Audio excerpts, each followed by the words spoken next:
Chernobyl அணு உலை கதிர்வீச்சை தடுக்கும் அரண் மீது ரஷ்யா ட்ரோன் தாக்குதல் நடத்தியிருக்கக்கூடிய அண்மை தகவலை பார்த்து கொண்டிருக்கிறோம்.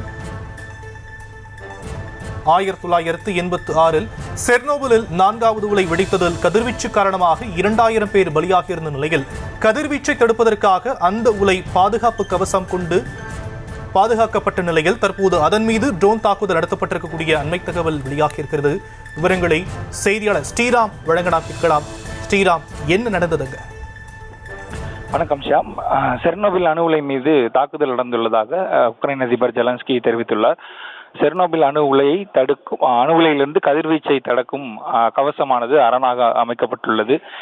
குறிப்பாக 1986 செர்னோபில் 4வது அணு உலை வெடித்து கதிர்வீச்சு காரணமாக 2000 பேருக்கு மேல் இறந்த சம்பவம் நடந்ததுக்கு பிறகு அந்த கதிர்வீச்சை தடுப்பதற்காக அங்கு ஒரு அணு உலை பாதுகாப்பு கவசம் கொண்டு அது மூடப்பட்டது.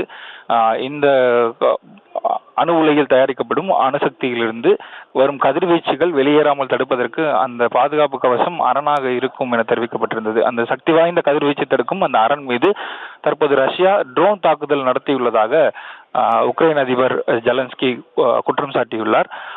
அந்த காட்சிகளும் வெளியாகியுள்ளது. அதன் ஒரு பகுதி சேதமடைந்த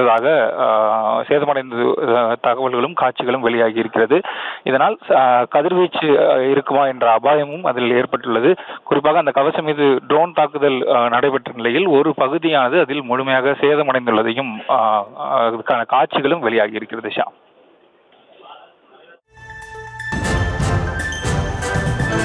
தற்போதைய விவரங்களுக்கு நன்றி ஸ்ரீராம்.